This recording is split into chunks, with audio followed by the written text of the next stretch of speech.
السلام علیکم ورحمۃ اللہ وبرکاتہ۔ دوستو، آج کی اس ویڈیو کا عنوان ہے محرم الحرام۔ محرم الحرام شروع ہو چکا ہے۔ یہ اسلامی سال کا پہلا مہینہ ہے۔ دنیا میں کئی طرح کے کیلنڈر چل رہے ہیں۔ ان میں سب سے زیادہ مشہور ہجری اور عیسوی کیلنڈر ہے۔ ہجری کیلنڈر اسلامی سال کے اعتبار سے ہوتا ہے۔ نمبر 1، اسلامی سال کی شروعات ہجرت کے سال سے کی گئی۔ تاریخ لکھنے کا رواج تو پرانے زمانے ہی سے تھا، مگر سال نہیں لکھا جاتا تھا۔ جب حضرت عمر رضی اللہ عنہ خلیفہ بنے تو سال نہ لکھنے کی وجہ سے ان کے لیے پریشانیاں کھڑی ہوئی، کیونکہ ان کے پاس حکومت کے کاموں سے متعلق بہت سے سرکاری کاغذات ہوتے تھے جن پر ماہ اور سال کے اعتبار سے تاریخ کا ہونا ضروری ہوتا ہے، لیکن اس زمانے میں سال لکھنے کا رواج نہ تھا۔ اس لیے ایک مرتبہ ایسا ہوا کہ ایک دستاویز ان کے پاس آیا جس میں تاریخ کی جگہ صرف شعبان لکھا ہوا تھا، سال نہیں لکھا ہوا تھا۔ حضرت عمر رضی اللہ عنہ نے کہا، اس میں تو صرف شعبان لکھا ہوا ہے، کیسے پتہ چلے گا کہ یہ کس سال کی شعبان کا لکھا ہوا دستاویز ہے؟ اس لیے سال بھی لکھنا چاہیے۔ پھر حضرت عمر رضی اللہ عنہ نے صحابہ اکرام رضی اللہ عنہم اجمعین کو جمع کیا اور مشورہ کیا کہ سال کب سے شروع کیا جائے۔ مختلف لوگوں نے مختلف طرح کی رائے دی۔ حضرت علی رضی اللہ عنہ نے فرمایا، سال رسول اللہ صلی اللہ علیہ وسلم کی ہجرت سے شروع کرنا چاہیے، کیونکہ یہ ایسا واقعہ ہے جس میں حضور صلی اللہ علیہ وسلم نے شرک کی زمین یعنی مکہ کو چھوڑ کر مدینہ منورہ کی طرف ہجرت فرمائی ہے۔ حضرت عمر رضی اللہ عنہ نے اس رائے کو پسند فرمایا اور حضور صلی اللہ علیہ وسلم کی ہجرت والے سال سے اسلامی سال لکھنا شروع کر دیا۔ ہجری سال کے آغاز کا تاریخی پس منظر یہی ہے۔ نمبر 2، ہجرت سے سال کی شروعات میں حکمت۔ ہجرت سے اسلامی سال شروع کرنے کا مقصد قیامت تک آنے والے انسانوں کو، خاص طور پر مسلمانوں کو ایک پیغام دینا تھا کہ دیکھو، دین و ایمان کی حفاظت کی خاطر رسول اللہ صلی اللہ علیہ وسلم اور صحابہ اکرام رضی اللہ عنہم اجمعین نے اپنی بیوی، بچوں اور اپنے وطن کو چھوڑ دیا۔ اس لیے تمہیں بھی اپنے دین و ایمان کی حفاظت کی فکر کرنی چاہیے اور اس کے لیے قربانی دینی چاہیے، کیونکہ دین و ایمان ایک ایسی قیمتی دولت ہے جس کی حفاظت کے لیے اگر تمہیں اپنی جان و مال اور اپنی ساری محبتوں کو قربان کرنا پڑے تو اس میں تمہیں پیچھے نہیں ہٹنا چاہیے۔ نمبر 3، سال کے اختتام پر ہمیں گزرے ہوئے سال کا محاسبہ کرنا چاہیے۔ بہرحال ہم ہجری کیلنڈر کے حساب سے ایک سال مکمل کر چکے اور نئے سال میں داخل ہو گئے ہیں۔ یہاں رک کر ہمیں یہ سوچنا چاہیے کہ گزشتہ سال میں ہم نے کیا پایا اور کیا کھویا، اللہ کی مرضی کے مطابق کتنی زندگی گزاری اور اللہ کی نافرمانی میں کتنی۔ جو زندگی اللہ کی مرضی کے مطابق گزری ہو اس پر اللہ کا شکر ادا کرنا چاہیے، اور جو زندگی اللہ کی نافرمانی میں گزری ہو اس پر توبہ اور استغفار کرنا چاہیے، اور آئندہ سال بلکہ پوری زندگی اللہ تعالیٰ کی مرضی اور حضور صلی اللہ علیہ وسلم کے طریقے کے مطابق زندگی گزارنے کا پختہ عزم کرنا چاہیے۔ یہی اسلامی نئے سال کا پیغام ہے۔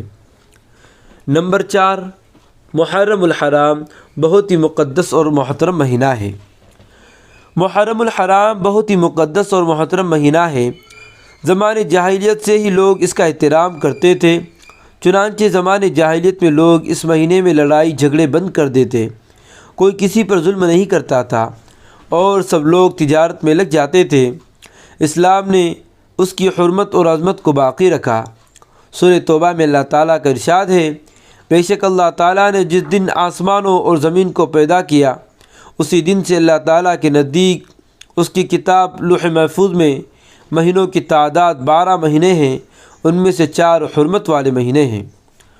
اور رسول اللہ صلی اللہ علیہ وسلم نے فرمایا، زمانہ گھوم کر اپنی ہیئت پر آ گیا ہے جس پر یہ اس دن تھا جب کہ اللہ تعالیٰ نے زمین و آسمان کو پیدا کیا تھا۔ سال کے 12 مہینے ہیں، ان میں سے 4 احترام اور عزت والے مہینے ہیں، 3 مہینے تو مسلسل ہے، ذی قعدہ، ذی الحجہ اور محرم، اور چوتھا مہینہ رجب ہے جو جمادی الاخری اور شعبان کے درمیان ہے۔ مذکورہ آیت اور احادیث سے صاف طور پر ایک بات تو یہ معلوم ہو رہی ہے کہ مہینوں کی تعداد 12 ہے، ان سے کم ہے نہ زیادہ۔ دوسری بات یہ معلوم ہو رہی ہے کہ ان مہینوں کا سلسلہ اس وقت سے چلا آ رہا ہے جب سے زمین و آسمان قائم ہے۔ نیز ان سے یہ بھی پتہ چلتا ہے کہ ان مہینوں کو کسی انسان نے ترتیب نہیں دیا ہے، بلکہ یہ اللہ تعالیٰ کے بنائے ہوئے ہیں۔ آخر میں 4 مہینوں کو قابل احترام قرار دیا ہے۔ ان 4 مہینوں میں ایک محرم الحرام بھی ہے۔ اس کا تقاضا یہ ہے کہ اس کا احترام کیا جائے، گناہوں اور اللہ کی نافرمانیوں سے بچ کر زندگی گزارنے کی کوشش کی جائے۔ ویسے تو سال بھر کے سبھی مہینوں میں گناہوں اور اللہ کی نافرمانیوں سے بچنا ضروری ہے، مگر ان 4 مہینوں میں گناہ کرنا بہت زیادہ سخت ہو جاتا ہے۔ نمبر 5، ماہ محرم کی خاص عبادت روزہ رکھنا ہے۔ ترمذی شریف کی ایک حدیث ہے کہ ایک شخص رسول اللہ صلی اللہ علیہ وسلم سے سوال کیا کہ یا رسول اللہ، اگر میں رمضان کے علاوہ دوسرے دنوں میں بھی روزہ رکھنا چاہوں تو کن دنوں میں آپ مجھے روزہ رکھنے کا حکم دیں گے؟ تو آپ صلی اللہ علیہ وسلم نے فرمایا، اگر تم رمضان کے علاوہ دوسرے دنوں میں روزہ رکھنا چاہو تو محرم کے مہینے میں روزہ رکھو، اس لیے کہ یہ اللہ کا مہینہ ہے۔ اس میں ایک دن ایسا ہے جس میں اللہ تعالیٰ نے ایک قوم کی توبہ قبول کی اور آئندہ بھی ایک قوم کی توبہ قبول فرمائیں گے۔ نمبر 6، رمضان کے بعد سب سے افضل روزہ محرم کا ہے۔ ایک دوسری حدیث میں آپ صلی اللہ علیہ وسلم نے صاف طور پر فرمایا کہ رمضان کے بعد سب سے افضل روزہ محرم کا ہے، اور فرض نماز کے بعد سب سے افضل نماز آدھی رات کے وقت کی پڑھی جانے والی یعنی تہجد کی نماز ہے۔ کس قدر فضیلت اور برکت والا یہ مہینہ ہے، ہم سب کو چاہیے کہ اس مبارک مہینے میں زیادہ سے زیادہ روزہ رکھنے کا اہتمام کریں۔ نمبر 7، عاشوراء کا روزہ رکھنا مستحب ہے۔ مسلم شریف کی ایک روایت ہے، حضرت جابر بن سمورہ رضی اللہ عنہ بیان کرتے ہیں کہ رسول اللہ صلی اللہ علیہ وسلم ہمیں عاشوراء کے روزے کی تاکیدی حکم دیتے تھے، ہمیں اس کی ترغیب دیتے اور نصیحت فرماتے تھے۔ پھر جب رمضان کا روزہ فرض قرار دیا گیا تو ہمیں نہ عاشورے کا روزہ رکھنے کا حکم دیا اور نہ ہی اس سے منع فرمایا اور نہ ہی اس سلسلے میں ہماری خبر لی۔ محرم کی 10ویں تاریخ کو یوم عاشوراء کہا جاتا ہے۔ حدیث میں اس دن کے روزے کی بہت فضیلت بیان کی گئی ہے۔ جب تک رمضان کے روزے فرض نہیں ہوئے تھے تو عاشوراء ہی کا روزہ فرض تھا، لیکن جب رمضان کے روزے فرض کر دیے گئے تو عاشورے کے روزے کی فرضیت ختم ہو گئی، مگر اس کا مستحب ہونا اب بھی باقی ہے اور تمام نفل روزوں میں افضل ترین روزہ ہے۔ نمبر 8، 9 اور 10 یا 10 اور 11 2 دنوں کا روزہ مستحب ہے۔ حدیث میں بیان کیا گیا ہے کہ جب آپ صلی اللہ علیہ وسلم ہجرت کر کے مدینہ منورہ تشریف لائے تو خیبر والوں کو دیکھا کہ وہ عاشورے کے روزے کا بہت اہتمام کرتے ہیں۔ آپ نے ان سے پوچھا کہ تم لوگ اس دن کیوں روزہ رکھتے ہو؟ انہوں نے کہا کہ یہ بہت عام دن ہے، اس دن اللہ تعالیٰ نے حضرت موسیٰ علیہ السلام اور ان کی قوم کو نجات دی تھی اور فرعون اور اس کی قوم کو دریا میں ڈبو دیا تھا۔ اس کے شکریہ میں حضرت موسیٰ علیہ السلام نے روزہ رکھا تھا، تو ہم بھی اس دن کا روزہ رکھتے ہیں۔ آپ صلی اللہ علیہ وسلم نے فرمایا کہ ہم تم سے زیادہ حضرت موسیٰ علیہ السلام کی اس خوشی میں شریک ہونے کے حقدار ہیں۔ پھر آپ نے بھی روزہ رکھا اور مسلمانوں کو بھی روزہ رکھنے کا حکم دیا، لیکن صرف عاشورے کا روزہ رکھنے میں ایک طرح سے اہل کتاب کے ساتھ مشابہت تھی، اس لیے آپ صلی اللہ علیہ وسلم نے فرمایا کہ آئندہ سال میں عاشورے کے ساتھ 9 تاریخ کا بھی روزہ رکھوں گا، مگر آپ کو اس کا موقع نہیں ملا اور اس سے پہلے ہی آپ اس دنیا سے رخصت ہو گئے۔